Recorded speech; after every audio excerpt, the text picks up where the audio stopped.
Сайн мэцхан үзэгчдээ амралтын өдрийн мэндийг хүргэе. Баазар нэвтрүүлэг 10 дахь улирал 23 дахь дугаараа хүрэхэд бэлэн болжээ. Нэвтрүүлгийн ерөнхий мэдтгэгчээр Голомт банк алтан мэдтгэгчээр бисэм бол бидэнтэй хамтран ажиллаж байгааг дуулгахад таатай байна. Студид баазрыг хүлэхээр инх амгалан болор тулга Нямбаяр хулан гэсэн бүрэлдэхүүнтэйгээр бид ажиллаж байна. За энэ 7 хоног бол өнгөнгийн хувцтай, баазартай, зүг зүгээс орсон баазартай, баазраар амьсгалсан үнэ сонирхолтой 7 хоног байлаа. Тэгээд юу байна дагурваа? Таймдөө тэгээд өдрөл дуусахад одоо үндсэндээ нэг 2-7 хоног л баг үлдчихэж байна. Багууд 1-ээс 10 тоглолт үлдчихэж байна. Одоо Лен чинь 4 сарын 13-14-өөс эхлэх хуваартай байсан. Тэгэхээр ч одоо өнөөдөр ч 29 гэдэг чинь. Яа 2-7 хоног юм шүү дээ. Тэгэл 2-7 хоног байна да. За тэгээ 2-7 хоногийн дараа улирал дуусахнаа тэгээд шар хувцастай баазраас эхлээд өнөөдрийнхөө дугаарыг эхлүүлцгээе. Тэгээд Lakers-ийн хувьд Indiana Pacers-тэй 7 хоногт тоглосон. Юу болов таа? За LeBron эргэн ирсэн байсан. Ер нь Lakers-ийн буцаад бүрэлдэхүүнээр ер нь тоглож эхэлсэн тоглолт байсан. За тэгээ Indiana бол сүүлийн үед форм бол үнэхээр сайтай байгаа. Ийм баг. Halliburton ялангуяа бод. Тий. Яг бүх юм нь яг хамчлаа тий одоо. Одоо нөгөө улирлын ихэнд шүүмжлүүлж ирсэн Halliburton чинь биш болоод нөгөө өнгөрсөн жилийн Halliburton эргээд ирчихлээ. Нэг жоохон уналтаас формд орж эхэлж байгаа болохоор яг одоо гоё жигдрээд ирчихсэн та. Одоо плей-офф тарин яг энэ формтойгоо орох гэж байгаа нь Индианагийн хувьд бол маш сайн мэдээ. Дээр нөгөө бэртлэгийн тал алга энэ багт. За тэгээ тоглолтын хувьд тэнцвүүхэн эхлээд 2 дугаар үеэс Lakers илүү гараад 3 дугаар үед Индиана ойртуулад.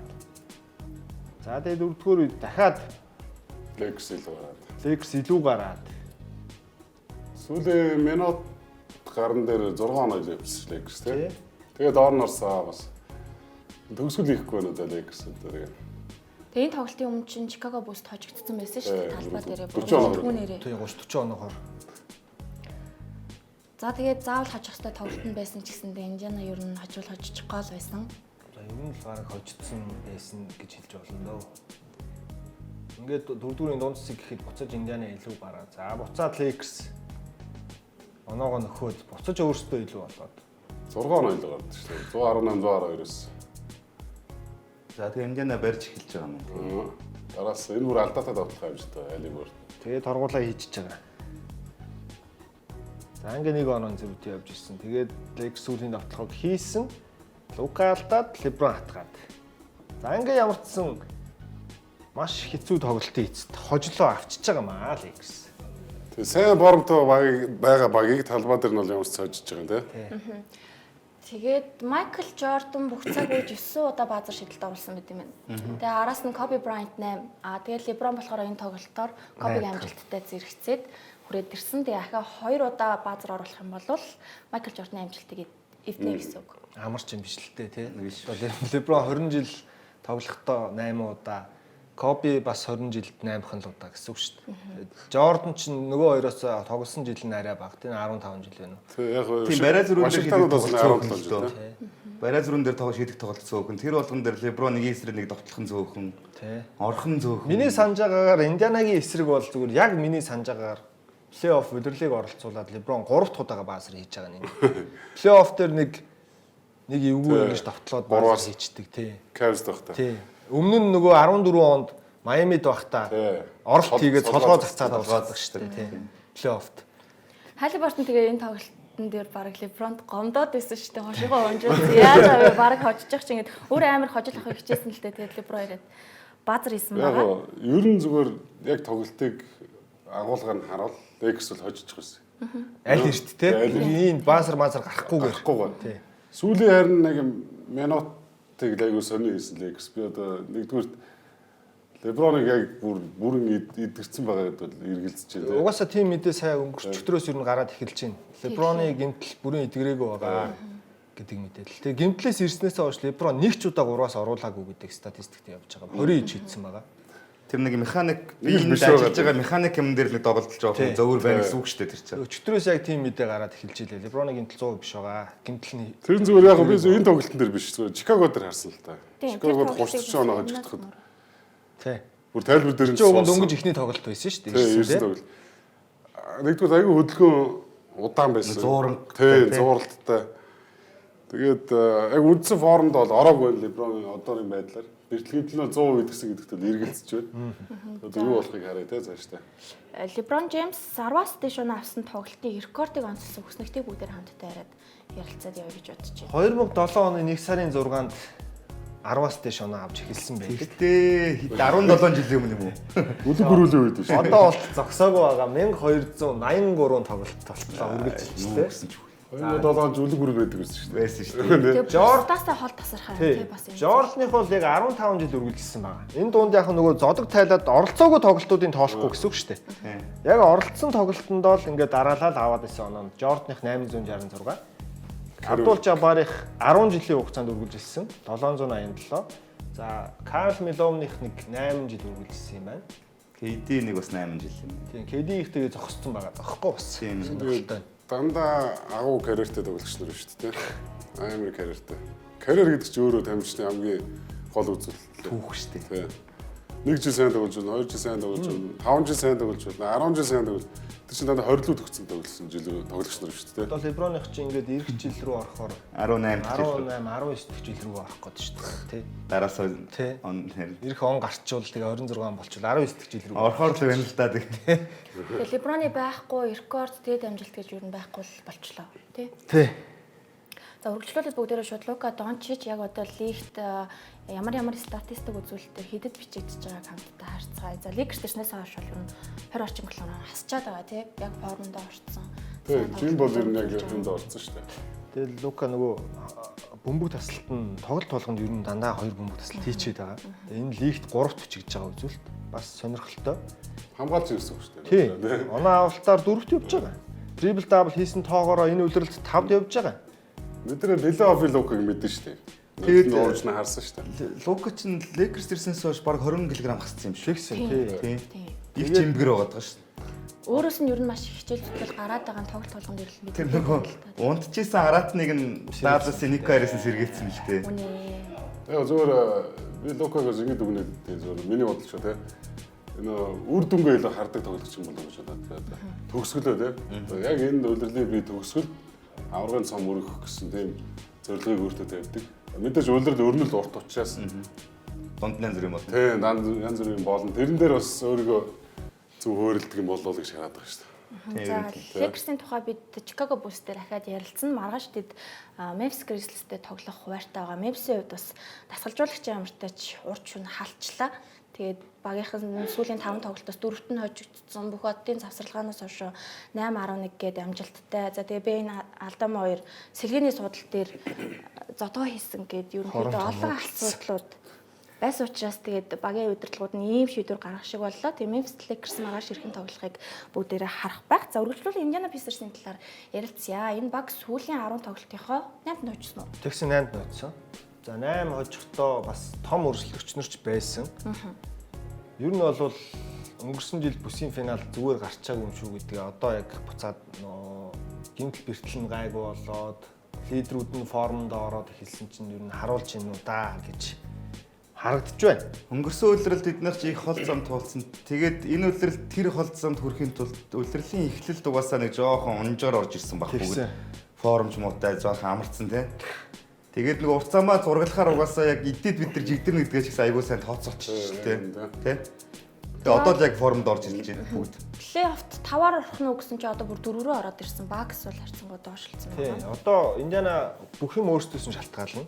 Bucks нь Lillard-гүй байх хугацаанд яаж тоглох вэ? Тэр хооронд нь Индиана яаж тоглох вэ? Өөрсдөө муу тоглол юу Bucks араасаа Detroit-д гүйцэгдэнэ. Бас Detroit ч бас амар байна. Тий. Тэгэхээр чин Индианагийн хувьд ерөөсөө нэг юм одоо атсан шалгаанд орсон гэх юм хайр. Ер нь бол өөрсдөөсөө шалтгаалах юм байна. Өөрсдөөс нь бүх юм хамаарна. Сайн тоглол дээшлэх боломж байна. Муу тоглол бүрд ордно гэсэн үг. Гэхдээ за одоо Phoenix Suns ч юм уу лигийн хамгийн хүнд хуваартай баг байна тий. Энэ чигсалтын 22-т нь Indiana Pacers явж байгаа. Тэр гайгүй. Хуваар гайгүй. Тэгэхээр ер нь бол өөрсдөө тэр хожих хөстөө тоглолтуудаа хожоо явчихад бол ядаж 5 дугаар байраар. Индианагийн зүгээр нэг онцлог зүйл үүдээ зөв миний харж байгаа. Аснаар одоо өнгөрсөн жилүүд энэ Бостонтэй тоглолт хийгүүд хардаг тийм. Айгүй хурдан тоглолт байхгүй. Бостон ч баг камерагаад идэв. Тэр ээжтэй гүйчдэг байхгүй. Тэгээ адилхан шидэлцэн. Тэгээ Халибурт нь өөрөө их тийм тоглолтын хэмнэлийг айгуугаа өдөрдөж тоглодог холбооч.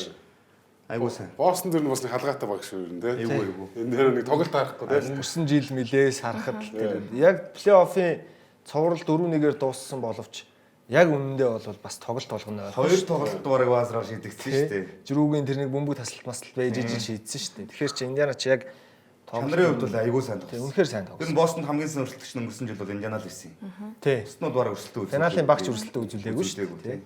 За Тэгээд тэгээ Индиана Индианагийн багийн гол нь тэгээд энэ одоо ямар ч гэмтэл хөтлөг ороод ирлээ. Удирдлагын төсвөр энэ айгуу сайн мэдээ. За энэ амжилтын гол шалтгаан нь юу гэж харж байна? Халиборт эргэж ирээд ямар амжилт үзүүлж байна гэдгийг онцлог үзлэгтэй цөмөр хандтай харъя. Энэ хүмүүс багийн одоо юу гол түлхүүр шүү дээ. Халиборт нь. Удирдлагын ихэнд чинь түү Халибортон шиг л муу хөнгөө болцсон байсан шүү дээ.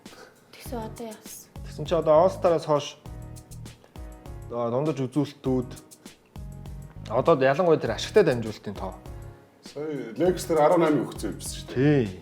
18 дамжуулсан. Бас Багийнхныгаа хин нь яаж өгчүүл хийчдэг гэдэг нь мэдээд шүү дээ нүү. Тэгээ лигт хэдэн тоглож байгаа байлаа 3-ч явж шүү дээ. Хамгийн гол нь 11 тоглолт дараалан дабл хийцэн карьерийнхэн дээд үзүүл. Тэгэд хамгийн гол нь тэр хамгийн аимшигтай нь assist turnover ratio тох. Бөмбөг алдахгүйгээр тийм болно юм. 45 гэж за одоо үндсэндээ 6 ашигтай дамжуулт өгж ижил ганц удаа бөмбөг алдаж байгаа гэсэн үг. Яг үнэ. би өөрөө системийг хаардсан тэгээд байдаг шүү дээ. Тэрний одоо дараагийн шинэ хөлбөр л байгаа. Халиборт нь. Тэгээд All-Star-аас хойш 46%-тай 3-аа шидэж байна. Холбогч хүн байж 54%-тай давталж байна. Халиборт нэг анх карьер нь эхлээд Сакраментод эхэлж байгаа De'Aaron Fox, Халиборт нэгдэг хоёр юм холбогч байгаа даа шүү дээ. Тэгэхэж ярьдаг байсан. Би бол ярьжсэн. Ямар хэдүүлээсээ ярьжсэн баг те. Би бол зүгээр ингэж бод. Бараг би ойрын хэдэн жил ер нь юм Халибортон шиг найруулагч ерөөсөө харж байгаагүй. Лигт. Эм би одоо би үзэж эхэлсэн цаг хугацаа бараг 20 гаруй жил болчиход байгаа байхгүй юу? Халибортон шиг юм найруулагч ер нь ховор байдیں۔ Ингээд ассистент тоо өндөр байж болно. Халибортон ч болохоор тоглогч нарыг өрөөд ингээд бөмбөг хаагуур дамжаад төгсгөлийн хийх юм бүгдийг найруулдаг юм байна. Нээш нэг тийм байсан. Нээш нэг тиймэрхүү.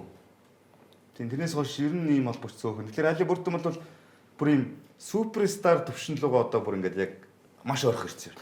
Одоо бидний нөгөө бараг 2 доктортой л байж чадахгүй тийм. 2-3 жилийн өмнө нөгөө Сакраментотой солилцоо болоход ярьжсэн зүйл бараг одоо л тэгээд биелэлээ олж харагдаж байна л да. Тэр үед юу гэж ярьжсэн бэ гэхээр Халибортныг авч үлдээ De'Aaron Fox-ыг явуулах байсан юм да гэж ярьжсэн байхгүй бид нар. Тэгсэн одоо яг үнэндээ Халибортн явцсан De'Aaron Fox нь ч явчлаа. Тэгээд Сакраменто одоо холбогчгүй болцоод явж байгаа баг байхгүй. Keon Ellis-ийг гаргаад байна шүү дээ. Сакраменто тэгээд тэр яг багийн эзэдтэй л болдог. Тэгэхэд Халибортн хэрвээ үлдсэн байсан бол өдийд Сакраменто ямар ч үлдсэн байх юм блэ мэдэхгүй байхгүй бас. Тийм шүү дээ. Индианаар хууч байх байсан билээ. Тий. Угаасаа довтлооны баг юм чи.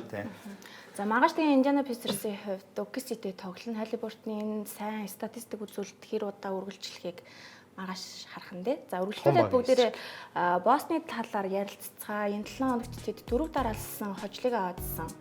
Phoenix Suns-тай тоглосон байгаа. Тэгээд Dallas гинэ. Suns-ийн хувьд бол усаагаар мэт хожил хэрэгтэй үедээ ингээ Бостонтой таарчдаг. Плей-ийн яг 10 руу орж ирээд маргааш нь таарч байгаа шүү дээ. Хамгийн үнд учиртай. Тэгээ хамгийн гол нь эсрэг баг нь Tatum-гүү. Гэтэ энэ дээрээс то Бостныхан бас нэг мэдээлэл өгсөн. Одоо бид яг сагсаа тоглож эхэлж шүү бүгдээрээ. Тийм чи амар ихлүүлсэн шүү дээ. Эхний 10 хоолны зай шидэлтэйгээ 7-г оруулсан шүү дээ. Тэгээ Бостонаас нь хэцүү байсан тоглолт. Бостонд янз янзын юм болсон юм байлээ. Одоо жишээ нь Derek White 2 сард нэг тийм яриа өгсөн. Тэр нь юу гэсэн гэхлээр би сая энэ үйлдэл дээрээс саксан бөмбөгөөс юм ад жаргал ерөөсөө мэдрэхээ байсан байсан. Тэгээд одоо харин би тэр нь 2 сарын бүр сүүлдэр 3 сарын ихэнх жах уу. Одоо би буцаад саксан бөмбөгийн талбай дээр саад жаргалаа мэдрээд эхэлсэн гэж байна. Тэгэхээр энэ нэг сүүлийн хэдэн жил доктортой плей-офф тоглоод тэгээд авраг аваад урт аяллаа араас дахиад олимпийн шигшээ, дэлхийн аваргын шигшээнүүдэд ингээд дуудаад байгаа хүмүүс чинь саксанаас жоохон залхацсан байсан юм байна. Тийм баг. White-ийн үед ялангуяа. Тийм. Тэгж яхаас ч аргагүй баг. Тэгсэн чинь одоо харин бүгдээрээ нэг сайхан жигдрээд ирчих шиг болно лээ Бостонгийнхан. Ер нь ингээд байгаа байдлууд нь харахад. Tatum-гүү тоглолт нь Phoenix чинь хожил маш их хэрэгтэй. Дээр нь сүүлийн үед маш сайн хожлууд аваад явцсан байсан баг шүү дээ. Тийм. Тэгсэн чинь ингээд бүр талбай юм болоогүй шүү дээ яг үндэ. Тэгэхээр нэг Бостон Utah 2 тоглож байгаа юм шиг л юм болсон. Нэгдүгээр үед Бостон 40 оноо аваад өөрөөсөө Бостонгийн химнэлт арай гэж нэг үед болоод 36 очлон дөрөвхөн зөрөлдөөс. Тэгэл 2-3 дээр ингээд алдаал авчиж байгаа. Тэгээ энэ дээр Phoenix дээр хэлээ. Phoenix дээр юу хамгаалт бол айгүй муу байна. Зөвхөн довтлогоогоор тоглоод довтлогоо бол өсчөөд байгаа шүү дээ хувь нь нэгсэн. Тий. Бараг ихний 5 руу орчод байгаа. Тэгтээ хамгаалахгүй болгож хожихгүй л болчиход байна л да тий. Тэгээд өнөөдрийн тоглолтод ч гэсэн бас ямар ч хамгаалт байхгүй л байна. Тэгээ өглөө нэг Нимбатер нэг юм харж ирсэн 200-аас дээш холын шидэлд оновчтой болгоцсон нэг юм энэ үлрэлт хамгийн олон холын шидэлд оновчтой болгож байгаа тоглогчдод одоо хэн байсан шүү дээ. Малик Бизли нэгт. Хоёрт нь Эдтон Эдвардс, гуравт нь Стеф, тэгээд 4 5 6-ад нь Бостны 3. Тейтум, Причард, Вайт 3. бүгд 200-аас дээш холын шидэлд оновчтой. Амар. Тэгэхээр ингээ Бостонтой оноонд уралдана гэдэг бол багуудад үлгэр болчихж байгаа. Тийм хамгаалах хэрэгтэй дээ. Бостонтой Кливлендтэй шидэлтээр уралдана гэдэг боломжгүй зүйл болчиход байгаа байхгүй яг үнэндээ. Хамгаалдгүй багтаа бол ингээл 30 оны шидэл Хамгаалгүй багтаа ерөөсө бүр илж ирчихэж байгаа. Тэнгүүч одоо тэн дээр чинь үлрэлт 200 хүрээгүй ч гэсэн Порзингс тоглолт болгонд 3 хийчихэж байгаа 4 Одоо Брауны хидж байгаа тий. Аюу хэцүү байхгүй. За тэгээ энэ 7 хоногт Бостоныг онцлох ёстой болсон нэг шалтгаан байгаа. Энэ нь болохоор NBA-д хамгийн олон зочлон тоглолтондоо хожил авсан баг болох магадлал энэ багт байна. Энэ бол амар хэцүү рекорд шүү дээ. Яг одоогийн байдлаар бол 37 гэсэн амжилттай байгаа. Энэ ерөөсөө Бостны ч биш, лигийн түүхэн рекорд. Болно. Ингэж рекорд нийт юм. 71-72 оны Lakers 31-7 байд юм байна. Тэгээд 15-аас 16 оны Warriors болохоор 34-7 байд юм байна. Одоо тэгээд Бостон дараалал 4 аялын тоглолт хийх хуваартай байхгүй юу? 37 болоод дуусах боломжтой байна. Орландо гэсэн тийм. Тэгээд Warriors-ийн амжилттай зэрэгцэж ирэх боломжтой. 31 тоглолт тийм шүү дээ. Эсрэг багийн талбай. 73 Golden State аа. Тийм л Тийм л баг та. Тийм 15-аас 16 оны Golden State Warriors гэхэр чинь тийм л юм аа л за. Тэгээ гол нь одоо тэр 4 аялын тоглолт нь Memphis Grizzlies, New York Knicks, Orlando Magic нүүтний ямар баг байлаа. Хожил очичоор байгаа шүү ер дээ. нь очиж Өөртөө хүсвэл. Хоёр нь бол гайгүй л байна. Хоёр нь бол бас үзээ. Юу тийм. Ялангуяа энэ Орландо ч ядаргаатай байхгүй Бостны эсрэг. Хожичод байдаг тий. Хожичод идэх. Орландо нэг сонин багуудад Бостонд салгаатай. Яагаад зүгээр яг сонин гэхээс илүү Бостон өөртөө зүгээр миний зүгээр харж байгаа төв сайтай багд бас айгүй юу байгаа байхгүй. Тийм ээ. Самбар сайтай багд. Тий. Утлээд энэ хамгаалчих юм бол самбартаа ер нь жоо илэрхүүлээд байгаа. Тэгэд энэ үлрэл энэ амжилтыг нь бас OKC-д бол нэвдэх боломж байсан. Одоо 29-7 байгаа байхгүй юу? Гэхдээ үлдсэн 4 аялын тоглолт нь болохоор 5 аялын тоглолт хийж иж энэ амжилтыг OKC гэхдээ баг тэгээ сүүл рүүгээ хаяна л та. OKC-гийн удирдлийн сүүлийн 2 тоглолт нь аялын тоглолт байсан санагдчихэв бас. Pelicans юу ч байла. 2 жоохон таархан багтай. Тэгэхээр одоо угаасаа Шейн нөгөө 65 тоглолтод авцсан өөр шагналд өрсөлдөж байгаа хүмүүс нь тоглолтын тооноо хүртсэн. Тэгээ багийн амжилт үлдэж байгаа бүх тоглолтондоо хожигдсон ч OKC нэгээр гарах нь тодорхой болохоор сүүл рүүгээ хаяна л та. олон ойдсан баг байгаа гэж байна. Ажилтаа тий. Гэтэ зүгээр юу гэдэг тэр амжилт бол Бостонд ч тэр OKC-ч тэр чухал биш. Одоо нэрээ Скотч наалтхаа байсан гэдэг шиг тэднэрт бол энэ нэг яг өдөрлөг жоох юм сонирхолтой болгож байгаа тоглолт болгоныг дээр нэг зоригтой болгож байгаа тэрэнд нь л жоохон түлхэц болно гэхээс яг үнэндээ бол Бостон бол одоо плей-оффол зорилцсон явж байгаа. OKC ч гэсэн одоо энэ аялын тоглолтод үлдэж байгаа. Би юу хэлэхэд нэгдэр энэ аялын тоглолтын сайн тоглож байгаа нөгөө одоо плей-оффын багууд маш аюултай. Бостон өөрийнхөө талбайгаас илүү айл хэлбэртэй сайн тоглоод шүү дээ. Тэр ч аюултай л та. Тэгээд плей-офф Бостны TD-гаар дуур амьсгал нь бүр шал өөр болоод явчихна. Бостон хоёр фронтод хоёуланд нь маш аюултай болж эхэлж байгааг хараад байна. За үргэлжлүүлээд бүгдээрээ 25 оноо 8 самбар. За тэгээд 5 дамжуулалт дундчилж байгаа тоглогчдын статистик 3 хүн байгаа. Тэрний нэг нь гимтэлтэй байгаа Джейсон Тейтум. 5 хүн байгаа юм байна. Энэ үлрэлч. LeBron лого. Дандаа элитүүд байна шүү дээ. Тэгээ элитүүд байгаа байхгүй. Тэгэд энэ жилийн Тейтум үнэхээр өөр байгаа шүү нэрээ. Сэтгэл зүйн хувьд тэр нэг юм ярьж байгаа юмнууд нь хүртэл хүний нэг хинг илэрхийлчихдээ шүү дээ. Одоо бол ерөөсөө хамгийн саяхан би нэг яриа харсан юм аа. Тейтум юу гэсэн гэхээр сагсан бөмбөгийг одоо MG-гийн үе, LeBron-ы үе, Kobe-гийн үе, Kobe Shaq-ийн үе гэх нэг Steph-ийн үеийг үечлдэг. Миний доотлын генерашн миний карьер дуусахад Тейтумын үе гэж байгаасаа гэж би тим карьерийг бүтээмээр гэж ярьсан. Тэр чи одоо бүр юм хамгийн агуунуудтай би адилхан болмоор л гэсэн үг шүү дээ. яригдмаар байна гэсэн үг шүү дээ. Тэгээ плей-офф хэлэхээр Тейтум бол. Тэгэхээр энэ жил дахиад хөрвүүлэх хэрэгтэй дээ. Энэ жил бол Бостон дорндоосоо гараад ирэх нөхсөв хамаагүй бас боломжтой л харагдаж байна надад. Эвл бэлтгэл байхгүйгээр тооцвол тий. Энэ 5 тоглогчийг харахад зүгээр миний харж байгаа зүгээр энэ 5-ын нэг л энэ жил төрүүлнэ л дээ. Яалч угаасаа энэ 5 тоглогч өөрсдөө статн ч гэсэн амар анализ хийлээ шүү. Кливленд төрүүлэхгүй. Хоёр нь нэг багтай. OKC төрүүлэхгүй юм байна. тий. За миний одоо дүгнэлт шүү дээ. Ийм тоглогч нар угаасаа багт байгаа учраас том давуу тал байна. Олон талт байгаа дээ шүү. Тийм олон талтай байна. Энэ жилийн Тейтум угаасаа нөгөө шүүмжлүүлдэг Тейтум биш болсон шүү гэдгийг энэ үлрэлт угаасаа харуулж байгаа гэдэг саяны статистик батлаа. Лог яах бол Lakers л гэдэг шиг Үгүй, байна. Lakers Lakers яаж тоглосныг Энэ тав нэг л энэ жил цан барина л гэж байна шүү дээ. Энэ тав. За Lakers-ийг бүүсрээ орё. Зэр гоё. энийг юу олон үзүүлдэг дээ. Болж байгаа. За 12 секундэд 9 оноо авах боломжтой юу? Боломжтой Гэж шүү асуувал дээ. тэгээд Chicago энэ Bulls-ийг тоглолтын амар дараа. баг харууллаа шүү дээ. Жиж мэдрээ 7 секунд 7 он авдаг юм байна шүү дээ бас. амар юм байгаа шүү дээ. Тэр шиг л түүхэн тоглолт боллоо шүү дээ. За энийг нэг үзүүлэх гээд яах вэ найруулагч. Тэгэд за одоо та хоёр Lakers-ийн фэн шүү дээ. 4-р үед Lakers бүр ингэтлээ тайвширснаас шалтгаан нь юу гэж харж байна? Гэхдээ 12 доо хожиж яваад байгаа шүү дээ. Хүний 70 ухамсарт юм орж ирж шүү дээ. За болцсон юм байна гэдэг. Гэхдээ энэ бол Наач бас өмнө яг үнэндээ биш үү? Хоёр тоглолт дарааж 4-р үеийн төгсгөлд ингэж ийн гэдэг чинь бас юу хэлээд юм байгаа. байл. Индианагийн эсрэг тэр баазар л орцсон болохоос биш хожигдсон тоглолт шүү дээ. Бас нэг бүрцсэн шүү дээ. Энд дээр яг Bulls-ыг бол 4 үе илэрхэж явж л байгаа. Тэгээ одоо Карма ингээд 1 хоногийн дотор эргээд ирчихдэг юм байна. Харин эртхэн ирж байгаа.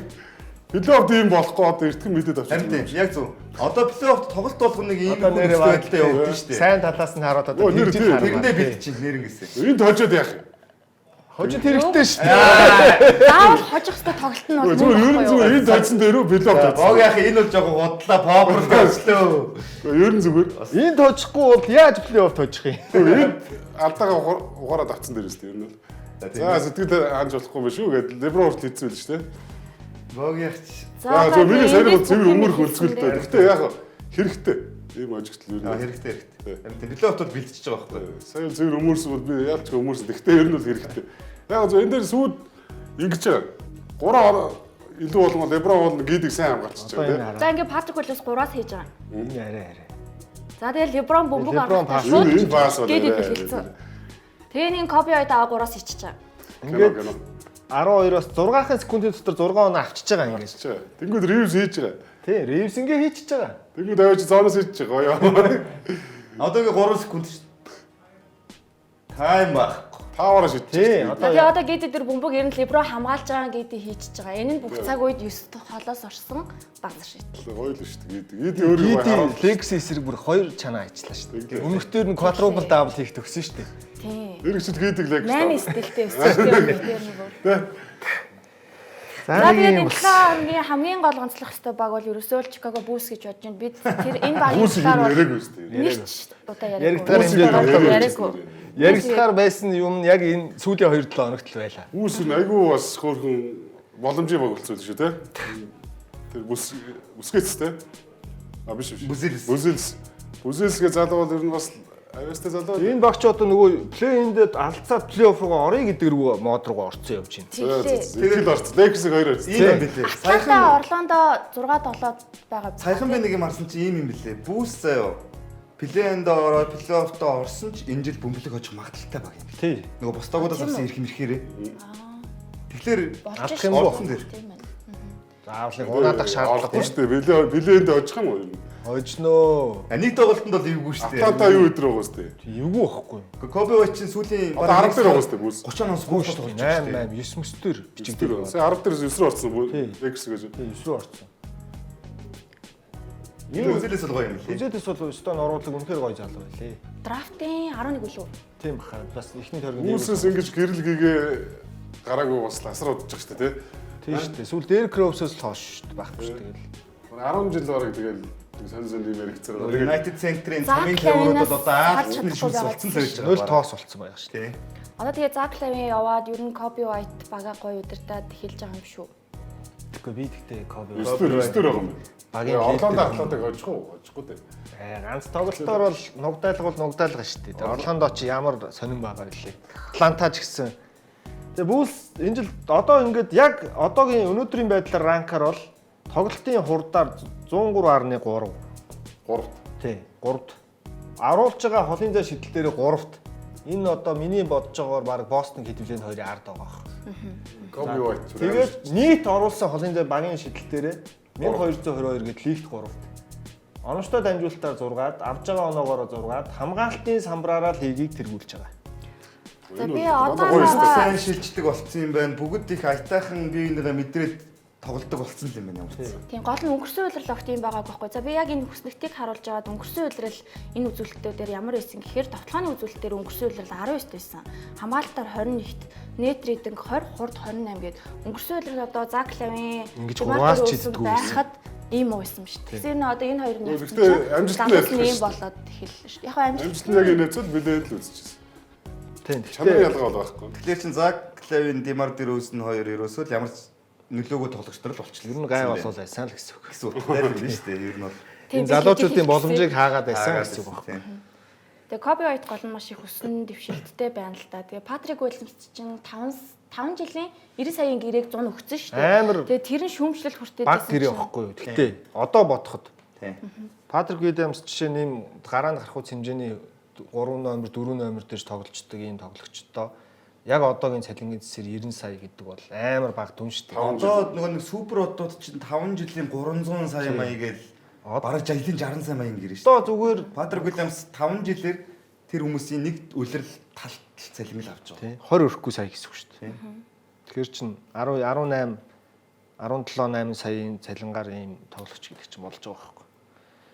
Хүс гоё байна. Гэхдээ одоо тэгээд би бол плей-инд ганц тоглолт юм чинь ёстой юу ч болж магадгүй гэж бодож байгаа болохоор тэгээд нэг дайраад үтсэн л дээ. Сүүлийн 10 тоглолтыг 8-ыг өдсөн биз дээ. Ирээдүгөө тэг хин дээр яах юм. За энэ үлрэл ингээд Харин тэр л хэцүү. Би бол Коби Вайт ямар санагдчих. Коби Вайтд бол би нэг итгэдэггүй. харин би бас итгэхгүй байна. Нэг баг ма өдөр тий. Ингээд яв. Нэг орол саяны шиг амар орж байгаа хэвээр нэг сүлжээ орол хэд шамаагүй шиг Тэр бүсэлээс харин зүгээр хөгжил нь хаа хүрэх нөө би сайн мэдэхгүй байна. Үнэхээр энэ залуу дахиад маш их нөөцтэй болвол Дөрк Новицкигийн хэмжээний тоглогч болчих боломжтой л баг. Ер нь нэг тийм аюу гой гой техникүүд хийд юм л шүү дээ бас. Амар тесрэн Новицкистэй төстэй санагдаад. Туранхай Новицкигоос эрс ялгаатай амар тесрэлсэн. хэрэгтэй. Хөл хурдантай юм л шүү дээ. Тэгээ шидэлттэй. Үнэхээр урт юм бэлээ. Гой залуу байгаа. Тэгээ гол нь зүгээр энийгээ хөгжүүлэх нөгөө энэ Чикагогийн удирдлагууд ч бас их мэрэгэн санаа орж ирж шүү дээ толгойд нь. Юу ч бол нэг өдөр солилцсон байж аач магадгүй. Цагаад Учевич, Заклавын Дэрөөс нь 3 аваад ирчих магадгүй солиод. Одоо Бүсээс хамгийн түрүүнд явах хүн Учевич л байна дөө. Тий. Ер нь бол. Гэтэ Явуулж чадахгүй байгаа. хэдэн үйлрэл. Сонирх баг олон биш байна. Сонирхон байхгүй л тий.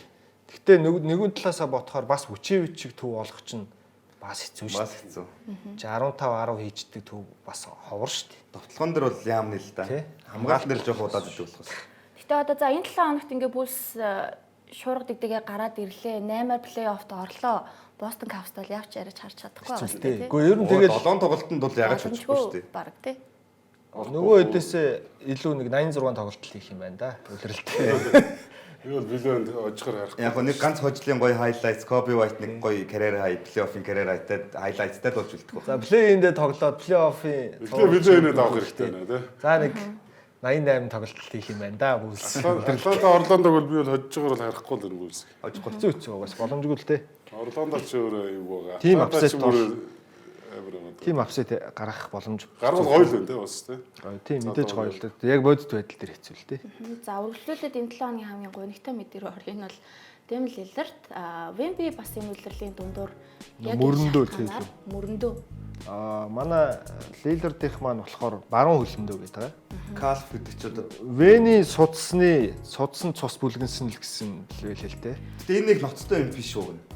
Тийм. Минийх ч шилтэн дээр ингээд нэг юм бондгор юм гараад ирдэг байхгүй юу? Тийм эн чинь тэгээд тамирчдад ер нь их тохиолддог зүйл. Тэгээд Бог яхад бол энэ тэмдэл байгаа зү. цус шингэлэх юм уугаал тэгээд болчдөг гэж хэлээ. Тийм эмчлэх зам нь бол Аспирин уух юм уу? Бараг л гол нь манай спортоор хараа тийм. хичээллэж болохгүй.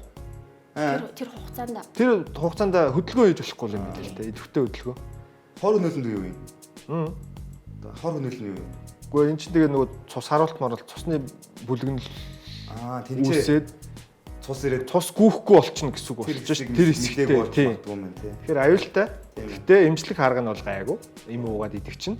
Тэгэхээр баксын зүгээс бол улирлын төгсгөл гэхэд ер нь ирчих баха гэсэн таамагтай л байгаа юм байл. Одоо нэг 7 хоногийн дараа дахиад шинжилгээнд орох юм байлээ.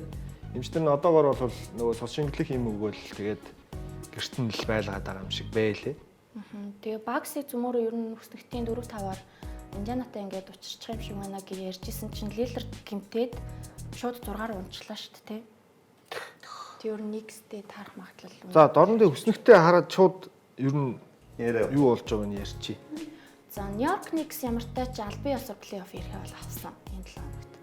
За ингээ эхний 3 нь тасарч байгаа ерөнхий. Тийм. Гэхдээ Индианад бас боломж байгааз Нью-Йоркод бас өөрсдөө хожоод явахгүй бол 3 ожилч нь бас ойрхон шүү дээ. Нью-Йорк зүгээр тактикийн нүүдэл хийж бас болох юм тий. Бостонд таахгүй Cavs-тэй эхлэх үзийгэл. Тийм бас 4 рүү унж. Индиана 3 руу оруулаад Бостонтой үзүүлээ тий. 4 рүү орох юм бол Детройттэйгээ таарах магадлалтай юм уу те? Баг хэрэн дээр юм шүү. Нью-Йорк сонголт байгаа юм шиг байна. Нэг шат Чи бас Бостоноос олдоочих гэдэг. нэг шат илүү тоглоё гэвэл тэгж болж л. Нью-Йорк бол гэхдээ Бостонг тэгж дураар нь шийдэлэхгүй.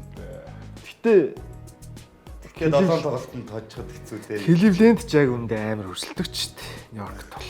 За энэ бүсдэгт дээр шууд ярилцаа. Эхний 6 бол ерөнхийдөө тодорхой байна. 7-8-аар плей-оффт одоо яг баазар нэг 2 дугаар гараад плей-офф эхлэж штэ. Тэгэхээр яг 7-8-д ямар багууд орно гэсэн таамаг таваа. Энэ хоёр орчих юм шиг. Нэг тэгж байна. Би бол Бүүс энэ формороо бол баг Орландо Бүүс 2 7-8 руу ороод.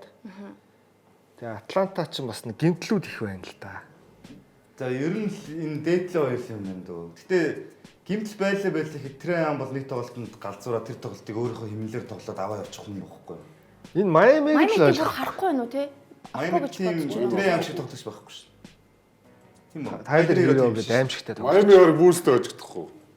Тэгээ Бүүс нь Энэ янзаараа бол. Бүүс нь Атлантатай үзэл тэгэл Атлантад ожигдох болов гэж би зөв урьдсан байдлаар хааж. Орландо 7-оор орчих болов. Тэгээ ер нь л тийм их үл юм байна да. Тийм таамаг байдаг. Юу бол Тэгээ одоо тэгээд энэ дөрвийн аль нь ч алдцаа тэгээд дээшилсэн. Нөгөө дээдлийн хоёроо дийлэхгүй л тэр дээ. хоёр хоол болно л да. Тий. Тэгэхээр чин Тэр тэгээд бол юм байна. плей-оффд орсон гэдэг л нэртэй үлдэх нь дээ. Туршлага хөрөнгөлөөлнө. Орландог Майамид яг нэг үнэхээр Жими шиг тоглогч байсан бол бас нэг бодож үзэх талтай тий. Кливлендтэй таарч марчгаад. Тэнгүүд чинь яг тийм хүн байхгүй болчихоо. Одоо Майамид итгэх итгэл нь унжиж байгаа байхгүй.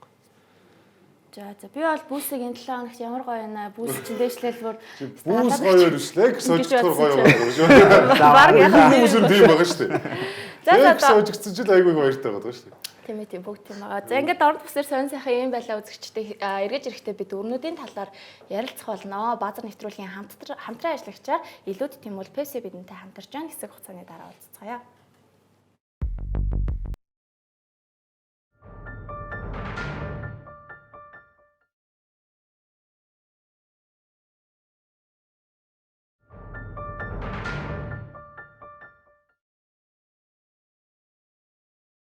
Хэргийн тавтан марил үзэгчтэй Баазар та бүхэнд удирлын 23 дахь дугаараа хүргэж байгаа.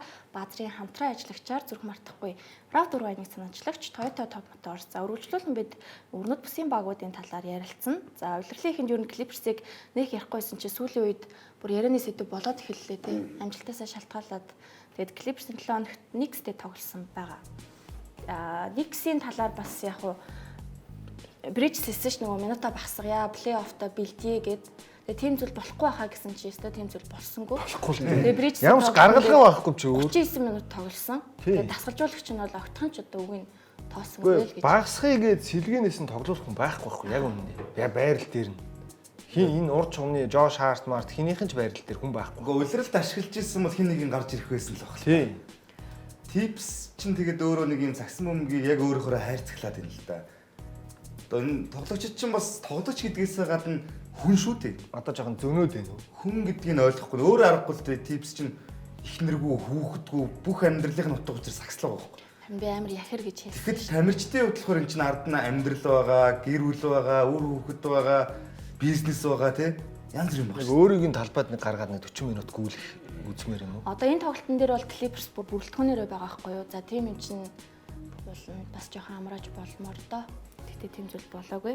Clippers очиж байна. Тий, яг үндэ одоо Нью-Йоркт нэг доошооч замгүй, дээшээч замгүй л болчиход байгаа шүү дээ. Яг уу за одоо доошоо жоохон эвгүүтчихэд байгаа тий нэг 3 ажлын зүйл болцсон. Дээшээ бол ямар ч зам. Тий. Очигдоод нөгөө Индиана 3 очиж ороод ирэх. Тий, тэгэх байхгүй. Тэгээ Брансон 3 сарын 7-наас хойш байхгүй юу? Нилээ удаа. Тийм сүүл Lakers-тэй тоглож байхад л хожигдоод тэрэн дээр. Францны хөл их ноцтой л ах шиг энэ ингэж удаж байгаа одоо. Одоо дахиад 7 хоног гэсэн. Тий одоо ч Энэ 7 хоногт гарсан. Орж ирээд бас нэг ритм болох гэж нэг 14 хоногийн юм болно. Тэгжэл билээ. Тэгээ улирал дуусчихна гэсэн үг. Франц нь уус Нью-Йоркийн гол цөмөл л дээ уусаа. Одоо бав бөмбөгийг барьдаг те. Гол өгөгч нь байхгүй болохоор Нью-Йорк бас тэгэл унахаас аргагүй л дээ тоглолтод бол. Нөгөө талд бол Clippers бол харин маш аюултай баг гэдгээ дахин харуулаад. Харин 8. Тэгээ таандарт бол аюултай биш юм байл шүү. Ястаа биш юм байл шүү. Таандарт бол аюул биш юм билээ. Өнгөрсөн 7 Таандраас хоногт болцсон аюултай гэж байх бодсон бүх үг дараа нь буцааж авмаар хэлсэн шүү дээ. Кавай. Бараг л зүгээр утх нь болвол энэ хамгаалтын үзүүлэлтээр лиг тэргүүлээ шилдэг хамгаалалтаа баг гэжсэн. Би л тэгж бодохгүй л байна гэж гэсэн шүү дээ. OKC-г Кавай. Тийм үү? Тий. Тэгэхээр Кавайн тэр мэдрэмж чинь чухал болчихно л Тий. доо. Кавай бол би таарахад бол эдний хамгаалалт над намайг хинч зогсоохгүй мэн л мэдэрсэн байна л да. Хожигдсон мөртлөө дараа нь тэгж хэлж байгаа байхгүй юу? Ер нь бол энэ хамгаалтаараа шилдэг гэжсэн бараг манахнаас доор л юм биш гэсэн. Арай зөөлхөн л дөө цэмцгэр тоглоод байгаа юм шиг одоо энэ OKC-г харахаар. Тэгээ плей-офф ч нь бас янз бүрийн юм болно шүү дээ. Тэгэхээр ганц хатуун доорт л ах шүү дээ тий. Би бол Clippers-ийг бол таандрыг бол дийлэх хэрэг бол 8-аар бол дийлэх хэрэг бол одоо 6 дараг болов. Одоо 6 руу дэвшсэн. Тэгэд яг уу яагаад ингэж Энэ Кавай нэртэй хэрэг үзэх юм бол. Кавай яагаад ингэж хэлсэн бэ гэхээр өөрсдийг нь хамгаалалт үнэхээр супер байгаа байхгүй. Одоо энэ хөснөгтөн дээр жишээ нь найруулагч маань харуулах юм бол хамгаалтын үзүүлэлтэр лигт 3-т явж байгаа. За OKC мэдээж арай тасархай. Бараг 106.1 хэд байгаа л да. Лигийг тасархаад ирүүлж байгаа. За тэнгууд бөмбөг тасалтаар 3-т. Тэгээ эсрэг багийнх нь авж байгаа эсрэг багтаа одоо алдж байгаа оноогоор 4-т. Эсрэг багинд оруулж байгаа товтлогооны тоо одоо хамгийн цөөхнөөсөө гэсэн үг шүү дээ. Хамгийн бага товтлогоо алдж байгаа баг топ 3 багийн нэг гэсэн үг. Товтлогооны хувь 3 шидэлтэй хувь нь эсрэг баг нь өөдөөс нь ингэж 46 35 бүгдээр нь топ 10 дотор биш. Тий. Тэгээд эсрэг багтаа товтлогооны самбар алдж байгаа хамгийн бага товтлогооны самбар эсрэг багтаа алдж байгаа 3 багийн нэг гэсэн үг. Тэгэхээр хамгаалтын самбараа өөртөө маш сайн манж байна. За тэгээд эсрэг баг нь нийтдээ 42 самбар авдаг. Нийтдээ 42 самбар авдаг нь лигийн доороосоо одоо хамгийн бага самбар алдж байгаа л 2 баг нэг гэсэн үг. Тэр 100% нөлөө. 100% нөлөө. 100%-д одоо бүх статистик үзүүлэлт байлаа шүү дээ. Бүгдэн дээр нь 2 2 2 2 2. Майк Мускалагаас 100%-ийн хувьд энэ үлрэл бол үнэхээр карьерийнх нь баг хамгийн сайн үлрэл үргэлжилж байгаа. тий. Угаасаа карьер. Өөртөө ч маш ихтэй байгаа. Тэгээд бүгдээр л бод нэг тийм амар хүн байх чинь бас Нэмбэр хаамсдаг юм шиг 100%тэй. Гүй Майк Мускала гэж одоо хаанч байгаа. Гэнтэй. Тэгээ Хамгийн хамгийн гол шиддэг байрал байсан тий. тий ураас шиддэг нэг Өндөр байсан. төрөл хүн байс. Тэгэнгүүт одоо тухайд хамгийн гол нь Лекс өөртөө санал тавьж хэлсэн гэж байгаа шүү. Мускалагийг наваа 100% гэдэг. Хойч яг сагсны эдгэрийг шиддэг болцсон л байсан л та тий. Одоо ч төв эрэхтэй. Тэр баг Magic Johnson-ы хийсэн солилцоод Тэгээ миний санаж байгаагаар. ингэж өгшө гэж бас мэдгэд хэцүү л дээ. Тэгээ одоо 28 таа шүү дээ. Насны үед. Яг Франч болоороо 5-6 жилийн өмнө үсттэй. Тий. Тэнгүүд яг нь сакс тэр 5-6 жилийн өмнөхөөс бас нэг талаасаа жоохоо өөрчлөлттэй. Буцаад нөгөө ландрууд модон ороод тийм. Битээ төв хэрэгтэй болчихж байгаа. Хойч шиддэг бол хаана нэг гэдэг үг юусэн шүү дээ. Хойч тий. Төв хэрэггүй юм шиг болцсон байсан шүү дээ нэг хэсэг. Тэгмээд яг Йокич ил нөлөөлдөө тэр. Тий. Йокич авраг авчингууд энийг зогсоох том хүн хэрэгтэй юм байна гэж багууд одоо том хэдэн жил сайн төв хайгаад үнэхээр олж чадахгүй байгаа танаа баг биш шүү дээ. Манай хэдэн жил хайгаагүй шүү дээ. Интернет дэвс байсан шүү дээ. Интернет дэвс ч одоо Вентер Дэвси хажууд төв хайгаад байсан. Өгөөч гэж зөвлөө олж Зүйл чадахгүй. гэж шүү дээ. Марин Вогер ч өөрөө Америк руу явж нэг хажууд болонго айдаа байсан. Clippers үнэхээр бодиттой байна уу хамгаалалт. Би бол Clippers-с плей-оффт айж л. Тэгээ одоо ер нь баг 8-аар ч гарахгүй юм биш үү дээ. Тэгэх бах. 6 мургаар уу 42 31 амжилттай. Тэгэхээр OKC санаа зовхгүй гэж болох баха. 8-аар таарсан ч санаа зовхгүй байсан. Clippers бол ямар ч багтаа таарсан хожлон 50-50 өөл байна яг. Дэнер Clippers тааруул эвгүй шүү. 50-50 өөл байна. Йокичиг болвол бас Тэгэхээр зовоош. сонин. 100% тоглолт таарна шүү дээ. Тийм таарна шүү. Удаан. Зовоош. Тэгээ бие хүчлээ төстэй тий. Тэгээ хамгаалтын гол нь юм сайн байдаг.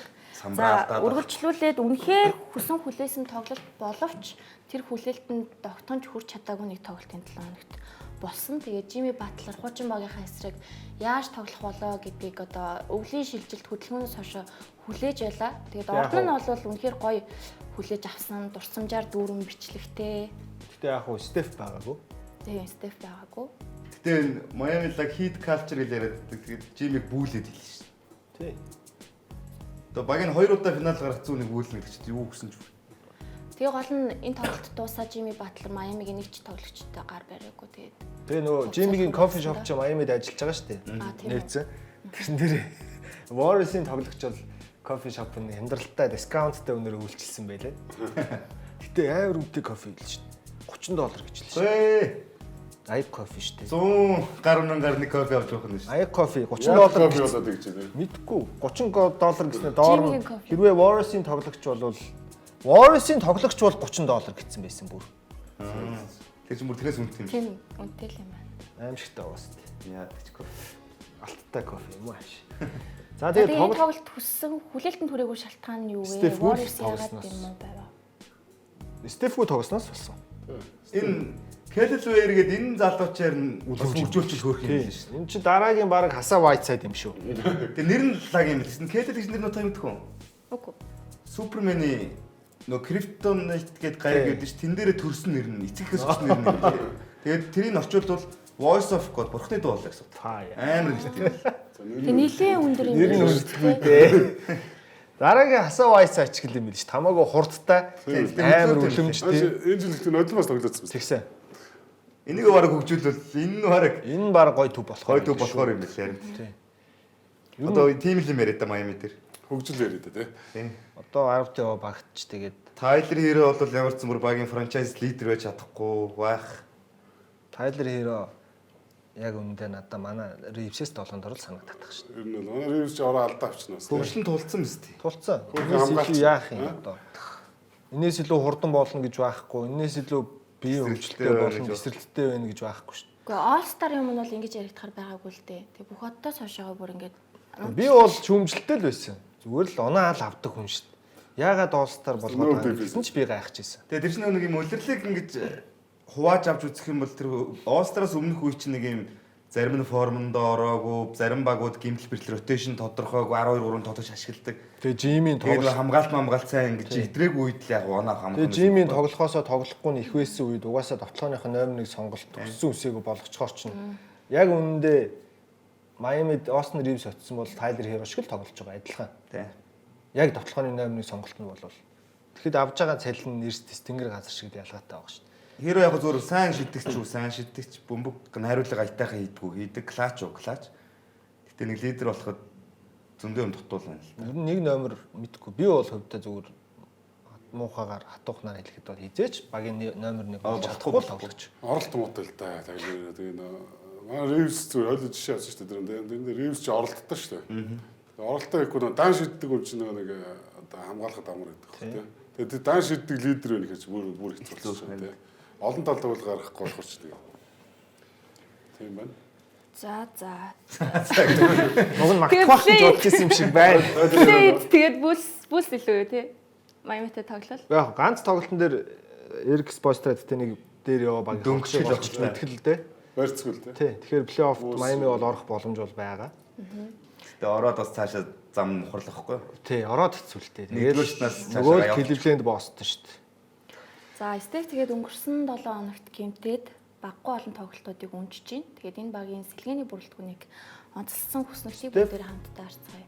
Өчтөр ирсэн үү? Өнөөдөр Ирсэн юм уу? өнөөдөр ирсэн. Өнөөдөр. Пеликанс эсрэг өнөөдөр. Хоёр тоглолт өнжөөд орчих жоо. Айгу эвгүй нуруугаараа унсан шүү дээ. Би бол нэлээ удах болов гэж бодож байсан. Айгу.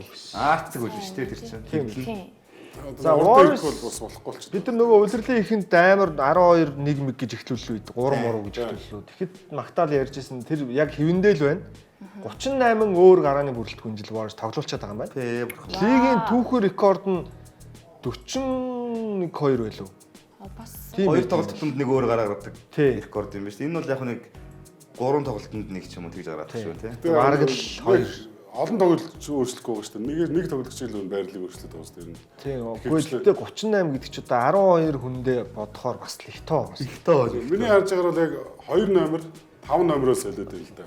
Тэгээ одоо гол нь дээр нь нөгөө юун дээр хөгжлийн лиг мэгээс нэг хэсэг чи баахан хүн тоглуулсан шүү дээ. Тэд нар нь орчиж байгаа байхгүй бас. Тийм ээ. Тэгээд сэлгээ нь 44.3 оноод унжилж байгаа. Энэ бол багийнхан түүхэн рекорд юм байна. Өдрлийнхэнд л ярьжсэн зүйл бас. Нөгөө 12 хүн ашиглаад 10 хүн 10-аас дээш оноод унжилж ийн гэдэг чинь одоо энэ сэлгийн дээр харагдаж байгаа. За тэгээд сэлгээ нь 16 удаа 50-аас дээш оноо авсан. Бас багийнхан рекорд. Сэлгээ нь 40 удаа 40-с дээш нь авсан. Энд чинь урт төвлөрөлд энэ шиг хэрэгтэй байхгүй зү. Тий. Сэлгээ шиг хэрэгтэй байх. Тийм байх. Хоёр төвлөрөлд. Одоо энэ зурган дээр харагдаж байгаа залуу чинь нөгөө Бразил залуу юу? Нөгөөх нь Спенсер Гуй Сантос. Энэ Спенсер одоо бүр байхгүй болсон бохоо. Спенсер байсан шүү дээ. Удирдлагын ихэнд бол нэлээд тоглоод Тий. байсан. Одоо гарах нь байхгүй болчиход байгаа. Одоо ч Нөгөө нөгөө ирсэн тэгээд. тий. Тэгээ Жими ирсэн. Спенсер чинь тэгээд сонь нөгөө скваш гэдэг спортороос тоглолт юм л ч тийм. Гоё гаргал. Warriors-ийн сэлгээ зөвхөн плей-оффт бол бэлэн сэлгээ ямар ч байсан. Энэ хэрэг болно ш. Одоо Гэтэ Стив Кер за одоо плей-офф эхлэхээр яг ингэж ашиглах юм болов? багасган л. Хагасган л Одоо та. ротейшн 8-9 үн дээр л барих баг. 9-дээр л барих баг. Тийм. Тэр нь ч зүг бах тий. Тий. Гэтэ ашиглах хүн ямар ч сан тэр Quintin Post гэдэг төвөө бол ашиглах баг. Тех баг. чи гараанд гараад байгаа ш. Гараанд гараад байгаа. Тэнгүүд хамгийн гол нөгөө 3-аа шиддэг төв. Тэнгүүд шидэлтийн гүйцэтгэл нь лиг дунд бас тэргүүлэх үс явж илээ шүү дээ. Хуваараа юу Тий. тийм. Тэр залуу харин гинтхэн гарч ирээл бүр Тий? гинтхэн гялцчихлаа. Тэгээ бодохоор бас цаана Нидерланд ашиглах хүн Тийм олох баг. шиг байна. Ямар Нидерланд цагс тоглох сонирхол төрхөөргөө орно л байсан ямар. Тий, Нидерланд байсан. Тий. Нидерланд. За үргэлжлүүлэн Миннесота Timber Wolfsburg Phoenix Suns-тай тоглосон. Энэ өнөөдрийн тоглолт. Тийм ээ. Манай суугаар гарсан байгаа. Ордгон байлээ дээ. Тэгээд удирдлагынхаа дөрөлт тушаа байсан. Тэгээд хин илүү хамгаалттай л хожиж байгаа байхгүй. Адилхан бараг илүү тогтоод байгаа юм шиг. Тий. Хамгаалтын зөрүүн ингээд 20 оноо гаргаж байгаа. Одоо тэгээд сүүлийн үед Suns-ыг бол плей-оффт орчоосоо гэж хэл хүслээ. Дээрээс энэ дээр болохгүй юм юу шиг юм байна. бэлээ. Нэг зүйл анхаарал татсан нь Мактерес шүү дээ. Мактерес чи KD дээр яг ингээд өндөр нам Бүх юм таараад байгаа. Хурд мурд хурд яг бүх юм яг таараа тэгээд гахгүй. шиг ерөөсөө KD 20 оноо л агуулсан шүү дээ. За 40 оноо авч байгаа шүү дээ. Эдвардс энд ингээд Гимтэд гарсан тий. Тийм. Тэгээд буцаа ороод ирсэн. Наазрид бас шагаагаа гिचгсэн. Тий. Бас жоохон гарцтай тоглолт болсон. Тэгээ нөр чи хамгаалтгүй баг эсрэг Эдвардс энэ чи гангардаг юм байна шүү дээ. Тэгин л дээ. Дуртай юм аа юм шиг. Хамгаалтын зүрх асар гол байлээ тэгээд Phoenix гэхдээ одоо за плей-оффт орлоо гээд ч тэгээд хэцүү дээ. энэ баг очихоор шүү дээ. Ингиж муу хамгаалж байгаа. Хамгаалтаараа баг доороос 5 татдаг л байгаа байхгүй. Тийм үү. Үйлрэлт тэгээд Нэрийн сонсоход л тийм байгаа санагдчихээн зүгээр. тийм дөрөв Нэг тэгээд багийнх нь хамгаалагчдын нэрийг сонсоход. Доотлын эдгээр нэг хэдэн таардаг шүү дээ. Эхний 5-1 юмэр доотлын доор зогсож байгаа даа энэ гэсэн 28 сэтгэл. Кэди бол нэстэ байдаг бүхнээ л хийгээд шүү дээ. Энэ сарын шилдэг тоглогч болох. Цаа чи ер нь явах гэж байгаа гэсэн шиг тэгээд үхтэй өхөргөөгөө тавина гэдэг шиг. Миннесота- Угаасаа 100 явах юм чинь тэгэл юмаа бүх юмаа зориулж байгаа л дуусгах. Нэр цэгээр явж ирж байгаа шүү дээ. Миннесотагийн нэг том давуу тал байгаа. Сэлгээ сайтай. Ерөөсө бүх багуудаас ер нь хамгийн сайн сэлгээтэй байгаа шүү дээ. Ялангуяа Донто Ди Винчензог авчирсан. За тэгээ Назри Скейд Александр Walker, тэгээд тэр нэг Кларк гэх залуучууд ч бас сайн тоглож байгаа шүү. тий, Clark гэдэг ерөөсө Миннесота Назридийн нөлөө бас их томтой тий. тийм. Миннесота тэгээ өнөөдөр Сансын эсрэг тоглосон болохоор тэгэж харагдвуу. Яг л бүр нөгөө өнгөрсөн жилийн амар Миннесота шиг санагдсан. Санс эсрэг Назрид чинь 6 дахь шилдэг тоглогчийн жил дахиад Тэгээ бас аваад юм шиг. сүүлийн хэдэн тоглолтуудаа Миннесота ер нь бол гайгүй байгаад байгаа шүү. Дэжгүй. Яг Джейден Мактанес гэдэг тоглогчоос их юм хамаарат байгаа яг үнэндээ. Мактанес яг нэг юм баланс нь барьчихдээ юм бэл. өнгөрсөн жил угаасаа тэр бүсийн шигшээд гарахад Мактанесийн үргэр бол амар их байсан шүү дээ. Мактанес довтлогоон дээр нэмэлтээр орж ирж 20 морь оноо авч тоглолт авч харсан тохиолдлууд ч байгаа шүү дээ. Нэг цувралын нэг Жамал Мөрөг хамгаалсан шүү дээ. Тий. Мөрөг ч бүр байхгүй болгосон шүү хэцүү болгосон шүү дээ. дээ. Тий. Хөнгө болгосон шүү. Одоо зөв Тэшо Фрид санаанд орсон. Тий. Гэт нэг үзчихсэн Детройтын ууч аваргууд Оноо авчдаг, хамгаалцдаг. тэр урт юм туранхаа Тий. нэг хүмүүс нэг эвгүй довтлуулад байдаг. Заавал нэг бологдохгүй. Тэгээ Коби мобиг чи хамгийн сайн хамгаалдаг гэсэн шүү дээ. нэг харахаар нэг юм ярдим үү гэмээр тий. Тий. Ямар ч дүүрний хөврлгөө, царайны хөврлгөө. Гээл юм дуурд юм уу гэмээр байж идэг. Гой тоглогч санагдсан Тийм сайко төрлийн эвгүүлдэ. Тийм хүн чинь шатахгүй. Нэгдүгээр Тэгэхгүй тий. одоо тэгэд Мактенесийг шатаагаад яах юм бэ?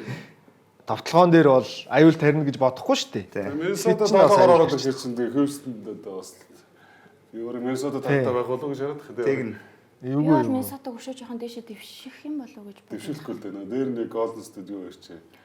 Яг Warriors дараалал дээр чи ер нь багууд Rockets-тэй таарчих гал үзээд байгаа юм. Тийм шүү дээ. Угаасаа тийм тийм шүү дээ. санагдаад байна. Яг Өнгөрсөн лог дээрээ тий. зү. Rockets-ийн араас л özэлдэд байгаа шүү дээ. Rockets, Memphis гэдэг хоёр очсон бол тест хөнгөн өгөөш واخхой юу? Memphis бол одоо Энэ дундаа шүү дээ. гэрлийн урдаар доошлохоор болчлоо. Ер нь бол. Memphis бол гэрлийн урдаар доошлох. Одоо Memphis-ийг тасгалжуулагч хасан үйлдэлийг юу гэж харж байна? Тэр буруу шүү дээ. Эхлэж байхад Тасгалжуулагч шарын энэ бүтэхгүй ингээ орон гарan байгаа нөхдүүдийг харин 4 5 дахь байран дээр явуулаад шүү дээ. Тийм шүү дээ. Ажилласаа гэдэг байгаа байхгүй юу? харин тэгээ 5 дээр байгаа нь хангалтгүй гэж үзэл ингэж хэлээ. Гүү шүү дээ. Энэ Бараг Тийм бол 5 дээр байгаа энэ Tyler Jenkins байгаагүй энэ баг өдөрт 9 сард тавьж байгаа. бэлэн тавьж байгаа тийм. Гэтэ ингэдэг байж магадгүй. Одоо багийн ерөнхий менежерүүд ингээд тасгалжуулагч нарыг дүгнж байгаа шүү дээ. За энэ тасгалжуулагч бол залуучуудыг сайн хөгжүүлээд нэг плей-офф байлгаж. Гэтэ энэс цааш аврагын түвшинд хүрэх тэр хөшүүрг нь байж чадахгүй маань гэж үзэх юм бол нэг юм. Гэтэ яг үлрэл дундор энийг би зөвтгөөгүй шүү энэ Tyler Jenkins-ийг халтгийг. Зүг тэгж харддаг гэж магадгүй. Ингээ заримдаа ингээ нэг юм сайн үлрэлийн дараа ингээл халагдчихсан шүү дээ тасгалжуулагч нар. Яг тэд ихлээр за үнэхээр сайн болгочлоо. Одоо яг авраг авахад дахиад нэг өөр юм хэрэгтэй тасгалжуулагч нар Tyler Jenkins-ээс өөр илүү тасгалжуулагч байгаа юм одоо. байхгүй. Одоо тэр нөгөө Финляндийн шгшээгийн тасгалжуулагчийг авчирж байгаа сураг байна Memphis. Ер нь тэр нь баталгаатай болж байгаа шиг байна. Тэр бодлоо хаа. Финляндийг тасгалжуулагч. харин тий. Эмбийн тоглоомч арай өөр шүү. Тэгээ хамгийн гол гол нь нь ийм одоо чухал үед Тий. гинт хүн оруулаад ирдэг тий. Тэгээд яг үнэндээ Tyler Jenkins-с биш Ja Morant-аас их энэ үлрэл ер нь маш их амарчлаа. Жамраад ор талдан тоглосон шүү. Талан тогссон. Тэрийг билжээ сүүл рүү алгуулчлаа. 2-7 хоног байхгүйсэн Алдамаа гинсэн. Бэйнос байхгүй. Бэйн байхгүйсэн. Харин ч үгүй сайн тоглолоо. Харин тийм. Тийм. Би энэ бол өстой ойлгоогүй Memphis-ийг. Багийнх нь уур амьсгал бол айгүй муу байгаа нь цөөнгө тоглолтын дээр нь харагдсан. Тэгээд залуучууд дотор ажиллах, хагарчлах тийм. Тэгээд тэр нөгөө бенчийнхаа сандал дээр зодтолтон гэдэг чинь бас ер нь бол хяналтаа алдсан гэсэн үг л дээ. Бус салхуурынхоо. Тийм. Дур дураараа л яваад Тэр чинь тэр асуудал үүсгэж байгаа тоглогчоос ихсэн дээр юм шүү. Бэйс юм шүү. Ер нь ягаад коуч тийм буруу. Бүх баг л тасгалжуулагчаас. бүх бол ер нь тэгээд Янз бүр тасгалжуулагчаас эхэлдэг дээ ер нь. Тэгэхээр удирдлагуудтайгаа бас харилцаа Муу коуч байсан бол за боли бишсэн байгаа байхгүй. дундаж коуч байсан бол өөр их. Бүр шилдэг тасгалжуулагч өрсөлдөг коуч шүү дээ энэ чинь тийм. Гэхдээ тэр Европоос Бид болгож тасгалжуулагч ярил гэдэг бол ярьж сонир сонголт байна тий. Яг Аа одоо юм үед. Memphis-ийг амлаад авцсан дээр юм шүү. Lakers. яг гоо Финляндийн коуч нөгөө нэг гоц ухаантай байж магадгүй. Гоцхонд нь л да. Тэр чинь Финланд гээд сакс тоглохгүйгээр хүн зүгээр баг амьдралын чанараараа дэлхийд тэргүүлж байгаа улс шүү дээ. Сакс чинь болох шаардлагагүй хүмүүсийг сакс чинь болгоод дэлхийн авраг морог дээр баг хожуулаад байна шүү дээ. Тэгэхээр тэр тасгалжуулагч зүгээр гоц ухаантай одоо Brad Stevens ч юм уу гоц ухаантай байх юм бол бас зүгээр Memphis-ийн дараагийн 10 жилийг маш гоёор өөрчилж магадгүй л. Бараг математик тооцоолъё гэдэг. Тийм. Тэр чинь угаасаа одоо туслахаар нь ажиллаж байгаа л хүн л тий. Одоо Mark Diagno Тэр чинь нөгөө довтлооны юу шүү дээ нэр. Нөгөө хин бэлээ нэг сонир. Довтлооны гоцгоод гэж ярьдэн шүү дээ. Тийм. Довтлооны Thomas гоцгоодгээс. А тэр нь ахсах нь орж байгаа. Фисалог гэх тэрийг ахлах болгож байгаа юм. тэгэхээр нэг арай өөр болох байх. Яг нь Европын бүр алдартай шүү дээ. Тий. Одоо энэ тийм гоцхонууд шүү дээ. Mark Diagno гэдэг нөгөө нэг багш мэрэгжилтэй. Тэгээд энэ цалингуу туслахаас ажиллах карьераа эхэлсэн. Brad Stevens өөрөө бүр им анган үйлдвэрлэх ингээд ямар ч санхүүгийн проблемгүй амьдрах юм офис ажилтаа байж байгаа. Тэрийг хаяад найзхаа гаражт амьдраад цалингуу туслах хийж байгаа. Загсан мөн бүгд хайртай. Тэгээд загсан мөнгөний гоцхонтнууд тахгүй. Тэгэхээр За одоо тэгвэл бас харахал юм байна. Гоц ухаантай яаж өдөрдөг бас тий. Гоц ухаантай ч зүгээр бүр нэг юутэй гэсэн яг үг. genius гэж яриад байгаа юм л та. Basketball genius гэж яриад байгаа.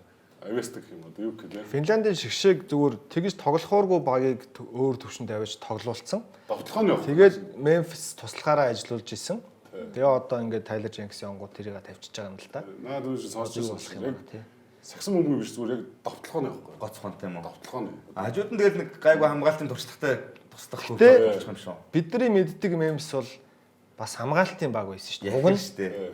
тэгсэн чинь одоо энэ баг чинь энэ жил бол нөгөө хамгаалтын хэв үсэг болчиход байсан байхгүй. Тийм. Одоо тэнгууд бүр хамгаалтгүй тасгалжуулагч тавьчлаа л да. Тэгэхээр юу болох юм бэ? Тэгэхээр ч очихгүй л дээ. Хурдаар л илүү Тэнцэж тоглоод Тий. хамгаалт довтлогоос тэзүү байж баланслж ил хожоод байгаа юм л та. Ер нь тэгэл авраг авдаг багууд хамгаалт товтлооны үзүүлэлт за зүгээр миний санахаар баг Денвер л хамгаалт нь ихний 10-т байгаагүй баг. Тэр дандаа ихний 10 дотор байсан багууд авдаг. Тий. Одоо тэр Warriors-ийн супер үеч гэсэн дандаа л хамгаалт нь ихний 10-т л байсан шүү дээ. Тийм л байна. За дараагийн сэдв рүүгээ орцгоё. Тоглогчид маань цалингаа нэмүүлэх нэ. За тэгээ жил болгонд мэдээж нэмэгддэг. Энэ жил бол 10%-аар нэмэх төлөвтэй байна. Цалингийн цэс. Цалингийн 180. За цалингийн цэс 154.6 болох шинжтэй байна. За тэгээд luxury tax төлж эхлэх хэмжээ 187.9 сая. За first apron буюу одоо нөгөө эн чинь 1-р зэрэглэл 2-р зэрэглэгээ явуулчихаар нөгөө үржүүлэх татврынх нь мөнгө нь ихсээ явцдаг. Эхний шат нь 195.9, хоёр дахь шат нь 207.8 ийм байдалтай харагдаж байна. Энэ тансаглалын татвар чи хэдэн хувьтай дүүлээ? Шууд үржүүлж шүү. 1 долларыг 2.1-д 3.1-д үржүүл явчихдаг. 2-3-аар үржүүл явчихдаг. Одоо тэнгууд чинь юу гэдгийг Бостон за одоо Phoenix бол жишээ нь 5 саяар тоглож авахгүй татвартаа бараг 20 саяг төлдөг байхгүй. Тэгэхээр чи нийт дүн 25 сая доллар зарцуулж иж тэр тоглогчийг багтаа тоглуулах. Одоо шинэ сая жишээд дүрт Бостон шинэ багийн эзэнтэй болсон санхүүгийн асуудал гэж яриад байгаа хэрнээ дараа жил Бостонгийн энэ тансаглал мансаглалын тэр юмдаа зарцуулах нийт мөнгөнд дүн бараг 600 сая байна. Энэ дээр шүү дээ. Бостон балар шүү дээ. Тэгээ одоо ротейшнээс ер нь 2 тоглогчийг явуулах. Тэгэхээр нөгөө KD 90 гэдэг юм чинь бас бодтолж магадгүй л. Тэнгүүд одоо өнөөдөр ч сүүлд гарч байгаа мэдээллээр Бостон бол Porzingis-ийг Drew Holiday-г ер нь солилцоогоор явуулж 100 магадгүй гэдэг яриа руу орчиж байгаа байхгүй. Бутрал л да. Мөнгөө дийлэх явж байна. Одоо угаасаа тэгээд зах зээл хэдий ингээд орлого олж байгаа ч гэсэн 500 600 сая бол бас амар дүн байна. Амар Ганцхан жилд. Тэгэхээр чин ер нь багуудын хувьд одоо тэгэл хэмнэлтийн горим руу орж эхэлнэ л дээ. Өнгөрсөн жилийн авраг авсан бүрэлдэхүүний огтхон ч солиогүй шүү дээ. бүгд нь гэрээг нь сунгаад өгсөн шүү дээ. Аваргын парад нүгээр бараг цаас бараад энийг сунгаад өгч хүн болгон зураг өгсөн байхгүй. Тэгээ бага 6.1 тэрбумаар зарцсан. Тэгээ одоо 2 тоглогчоо дараа жил бол зоолттой явуулж ижил. Соёлын нэг нь явуулж та. Нэг нь явуулж та. Одоо Эцэг гэсэн баг 40 Тэгээ яг уу Тийш. шинэ эзэд нь ямиг яаж хардаг хүн байна гэдэг бас их сонирхолтой. Бид нар тэрийг мэдэхгүй шүү дээ. тий. Өөрийнх нь харж байгаа үнц болохоор би Массачусетс мужид төрсөн. Би хүүхэд байхдаа Бостон Селтиксийн тоглолтыг анх үзэл энэ баг бол зөвхөн сагсан бөмбөгийн баг биш. Массачусетс муж Бостон гэдэг хотын хүн болгоны дотор байдаг нэг юм бараг символ маягийн бэлэг тэмдэг өөр юм байна. Зөвхөн сагс тоглодог хүмүүс биш юм байна гэж би мэдэрдэг учраас би энэ багийн эзэн болсондоо бай. Үнэхээр тэгж харж байгаа бол энэ хүн хэдий ч хамаагүй төлөөл ингээл урт хугацаанд ингээл яваалах баг. Тэгээд тэр чинь юм алсуураа ингээд нэг юм франчайз чинь өөр ингээд том фэн бейс мэстэй болох арай өөр юм байж болно ш стратеги үед. Тэгж харддаг бол гайг баг. Үнэхээр бизнес класс нь харж ивэл бизнес хоолой дээр тулцсан. Тэгэл бизнес классаар харна л та. За нэг 2 жил л ингэж явна. Эсвэл 3 жил л явна шүү дээ. Энэ нэг гэрээг явуулж магадгүй тий. Гэтэ манай Шотланд, Ирланд очиж бас үнцэрхэг шүү дээ. Одоо жишээ нь Рэлийн улсыг мэднэс таахаа. Phoenix бол энэ 100 Durant-ыг явуулж иж тэгэл цалингийн эзэсээ багсаж байгаа. Жохон тодорхой л да. Одоо Minnesota ч гэсэн ер нь нөхцөл байдал эвгүүрчээд байгаа шүү дээ. Тийм. Гобер моберийн цалин чинь тулцсан өндөр байгаа. Anthony Edwards том гэрээ. Тий. Minnesota бол ялангуяа ер нь бол хан мөрөгчөдөд зогсож байгаа шүү дээ. Тэнгүүд араас нь одоо Boston, New York, Lakers, Warriors орж байгаа байхгүй. Маш өндөр цалин зарцуулж байгаа. Lakers тэгэл өндөртөө орж байгаа шүү дээ. Luka ч ямар амар гэрээтэй. LeBron ч юу лээ. Лукаш яг одоо өнөөдрийн байдлаар бол 30 хэд байгаа шүү дээ. Тий 30 хэд байгаа. Одоо нөр 40 хэд нэг шүү дээ. 50 нэг шүү. Тэгээд Тэгэн шүү. Тий. Азар Austin Reeves-ийг харин яаж 12 Тийм цаг ээ. Австралич манай эрдэнэс ихгүй. Хямдхан. Сайн дав. Өнөө ийм цалинтай ирнэ ингэж тоглолт. Тийм. цалингаа баг 2 3 нугалж үлдэн гэж яриад байгаа хүнд ч бас Австралич байгаа шүү. За. Өнөөдөр Австралич бол манай 3 дахь бас гоё тоглогч. тийм байна. За үргэлжлүүлээ бүгдээрээ өрнөд бүсийн хүснэгтэй хамтдаа харцгаая. 61 хожолт. Үхсээ одоо үлдэж байгаа бүх тоглолтондоо хожигдсон ч баг талбайд Нэгт. бид нар очихгүй зөвөр 0 чи гэсэн ч нэгт. За Lakers 2 руу дайрах нэг гэсэн чинь тэгээд 2 тоглолт нь Chicago одоо бот нэрхүүлээд Тоогоо бодоод үлдчихвүү үнэхээр дээсэгүй юу. Үнэхээр дээсэнгүй. Үнэхээр дийсэнгүй. Одоо тэгээд дөрөвтэйгээ эвдэрхээс л арга голж шиг байна дөө. Денвер бол 2-оор орох гэж бас үзэж явах шиг байна. Тэг нь Jokic ч бас нөгөө MVP авчмаар л байлгүй Тий. дээ. Одоо Mavs-тэйгээ тоглож штэ Lakers. Баярлалаа үзэн дээр дор үзэн. Энэ эвгүй тоглолт болно тий. Маргааш авах тий. Мемс одоо жоохон хурцлагдсан байх нь уу тий. Лекс ч бас ууртай л орж ирэх байна. Хоёр эвгүй хожиж. За тэр плейн дээр бол тэгээд бас яг энэ байраар л орж ирэх юм байна дөө. Тий. Нилээ энэ бол байгаа. Тэ мэдээгүй юу. ирээд энэ Миннесота ч аюултай юм шүү. Энэ AD ирээд харин Phoenix ч мулт явах гээд байгаа юм шүү. Даалт одоо AD чи үлдэж байгаа бүх тоглолтондоо ер нь тоглоно гэсэн байлээ шүү дээ. Тэг нь. Тэгэхээр Phoenix өөр хамгийн үнд. тий. уул нь Санс 10 руу ороод ирсэн байсан шүү дээ. AD ирээл шууд буцаад Далс 10 руу ороод. Тэгээ өөртөө хожигдчих юм чинь Phoenix чинь. Сүүлийн өдрөө шийдэгдэх юм байна Том дөө. нөлөөтэй тоглогч штэ энэ дээр зүгээр. Лукад дарагдаад байгаа болохос. Амар. Лукагийн нөлөөгийн ажил ингэж яригдаад бас том тоглогч шүү дээ. Жоо бэртгэл болохоос шүү дээ. Гэхдээ заавал зүгээр за Кайри бэртээ болий те. Бусд нь байсан бол бас Энтони Дэвистэй тоглоход үзэгтэй байхгүй. Тэнгүүд арай л олон бэртчихлээ те. Нөгөө хэд нь бас нэмээд тэр нь л жоох хэцүү байдалтай байна шүү. Түүнээс Данс бол Phoenix-с энэ давуу талаа хадгалаад дээр нь бичигдээд дуусгачих боломж байсаар л байгаа. Уг нь бол Phoenix хамгийн хэцүү нь хүнд өөрөөд байна. Дандаа плей-оффын байранд байгаа багуудад байна. Тэр нь хэцүү. Эхнээсээ тэгэл сая Бостон ингээл хожигдол өнөөдөр бас хожигдол ингээл Таран танигдал байна л. зүудчих байхгүй. Миннесота Денвер 2 таарад Clippers Rockets-тэй таарчулгүй байхгүй юу? Денвер ч бас Миннесота халгаатай шүү дээ. Ер нь Денвер бол Миннесотагаас зугтаа. Тийм зугтаан. Гэтэ бараг л тэгж таах юм шиг байна. 7 хоногт ярьсан шүү дээ. Тийм. Доотлын дөрөв нь дээдлийн дөрвөө ингэчиж магадгүй багууд байхгүй юу? Амлж аваад Голднэстэй тэр 8-аар гараад баг юутэй үзүүлээг юм шүү. Юу? Окситэй юм. Хаанха? Таандар. Warriors 8 харин. Үгүй. Clippers живгүй, Warriors живгүй, Minnesota живгүй баг. За тэгээ зөмөрө харцгаая тийм юм бол болохгүй байх уу тэгтээ. За маргааш Америкт цаг урагшилсан байгаа. Тэгээ манайхаар 9-өөс гардаг гэсэн тоглолтууд 8-аас гардаг болоод эхэлсэн тийм. Маргааш манайхаар 2 тоглолт хүрнэ. Тэгээ Индиана OKC Бостон Спurs гэсэн санагдаж байна. 8 цагаас маргааш өглөөний шууд дамжуулалтаараа уулзцгаая үзэгчтэй. Баазарын түрээд өндөрлөж байна. Эх 7 хоногт удирдал илүү сонирхолтой плей-оффын дүр зураг илүү тодорхой болох байх гэж бодож байна. Нэвтрүүлгийн хамтран ажиллагчаар зүрх мартахгүй радио 1 санаачлагч Toyota Top Motors байлаа. Баяртай үзэгчтэй. Баяртай.